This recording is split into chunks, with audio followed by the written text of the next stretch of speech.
it's important to remember that an image we use to make a piece of art is reference material, whether it's from life or a photograph.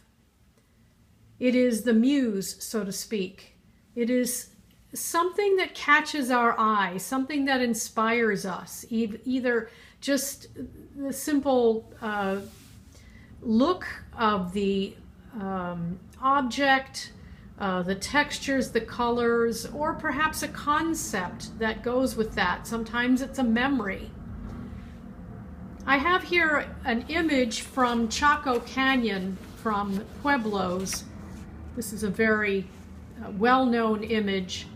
And what captured my imagination here was this sense of doors going through doors going through doors, a real sense of spatial excitement here, and the way the light is falling on these various doorways and walls I found very interesting.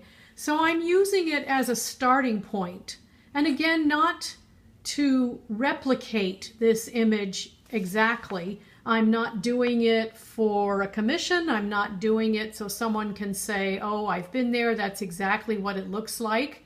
Sometimes that's what I do, but not in this particular instance. I really wanted to capture this sense of repetitive doorways and the color patterns it was making. The first thing I look at when I'm making a piece of art, whether in my mind or the image that I'm actually looking at, is what the basic tone and shape values are. In this particular image, the thing that makes the doorways look like they're receding into the distance is that this front area, I've reduced this image to black and white because it's easier to see the values. So the foreground here is very dark, especially this part in here. And then everything in this area is very, very light, with the farthest door there, which must be an outside area where the sun is hitting it, the lightest. So we have dark upon a semi-dark upon a light, and within this light are these interesting darker shapes. And so that's another thing that I really want to capture. I simply like the patterning of that. So I'm using as my palette, again, 3 primary colors: red, yellow, blue, and then I'm using some secondary, the orange and the purple. And I threw in a dark green just because I need something to get these very, very dark. So I need some complementary colors to layer there. And a sort of brick red or a reddish brown that came in kind of handy. What I discovered as I was working is that the purple and the orange work nicely to knock back the tone to not as bright as the yellow, but also kept it fairly vibrant. So those are what I used up in this area. And again, I wanted the detail in the foreground because that's what will make this background look like it's receding. And I wanted to keep these craggy edges here. So I'm definitely not going to use a ruler for these straight edges because this is an adobe or brick, handmade brick structure, and I really want the irregularity and the wobbling of my hand to play into that look. I also decided to keep this area white and not put any tone in at all. If you look at the photograph, and again, this is a photograph, so we can't repeat exactly on here what is laid down in ink from what was a photograph, so we're already 2 generations away. There's a kind of lavender look to this. And of course against the yellow, because they're complementary colors, that makes it pop. But I don't think if I put a lavender, and this really is lavender, I should say, not a purple, it's really a lavender, a light purple.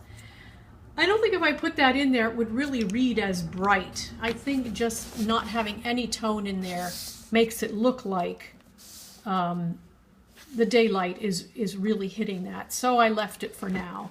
I've also decided, and this is in progress, so I will continue more, but I think I will not continue the detail of the bricks all the way up. I think I'll keep them low here and then phase out that detail and just keep it fairly simple, because that's kind of the look it feels. I mean, you see detail of bricks here, but basically it just gets lighter and lighter and lighter, and I kind of like less detail in that area. So to start this drawing, one could get all twisted up with the proportions and so forth, but as I said, I'm not doing a direct copy of this. That's not my intent. I just want to get these repeating doorways. So I'm going to do some comparative measuring and some eyeballing. I'll just start with eyeballing the basic shape, which is a vertical rectangle, and I'm going to say that's close enough. And then looking at this, I'm seeing that this doorway here, this shape right in here, is about in the middle. Now it's off to this side a little bit and it's a little bit low, but basically it's in the middle. And it would be easier to assess these edges from here and go out than to try to assess this and then make sure I get all of these shapes in here. So I'm just going to put this shape in, again eyeballing.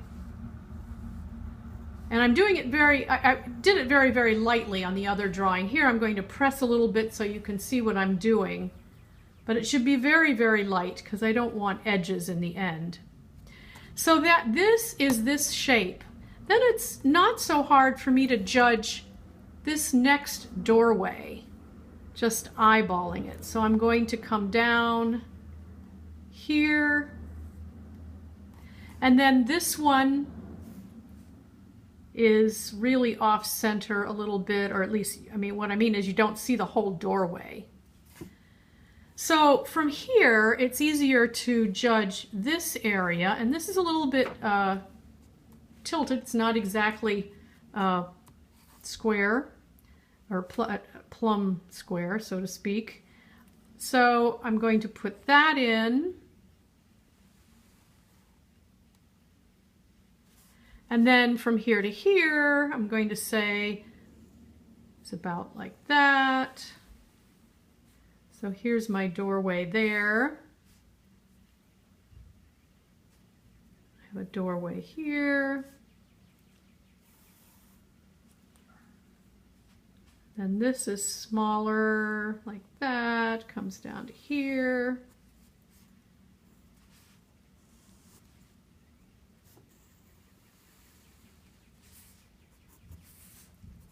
So that's not an exact replica, proportionately, as what is here, but it's good enough to get the sense that I want of these repeated receding doorways. So from here I would begin in the foreground, and I began with an orange undercoating here and very carefully laid in a nice smooth patch, and then I did the detail of this. And for the rest of this image here, I went in with the yellow, and to make sure that I didn't get too dark with that, because that's the part that really needs to stay light. And what makes those shapes really pop is the contrast of this dark foreground to this light area. So to get the very dark, I went in with pressing fairly hard with the orange. Then I went in with some red to get a little bit darker. And then on top of that, a dark green. And I'm making small strokes here close together. And I overlaid with a little bit of blue, just so it wouldn't look too green. So that's how I got these darker places. And in the foreground, I did a sort of circular thing, and I didn't cover make a very smooth coating, because I wanted to kind of get this pebbly look in there. So I left kind of patches of different kinds of color. And so I would continue my way around here in this area with the orange, as I have already laid down there, and the lavender on the top of that, which, as I said, brings it down in tone, but still keeps it a lively color.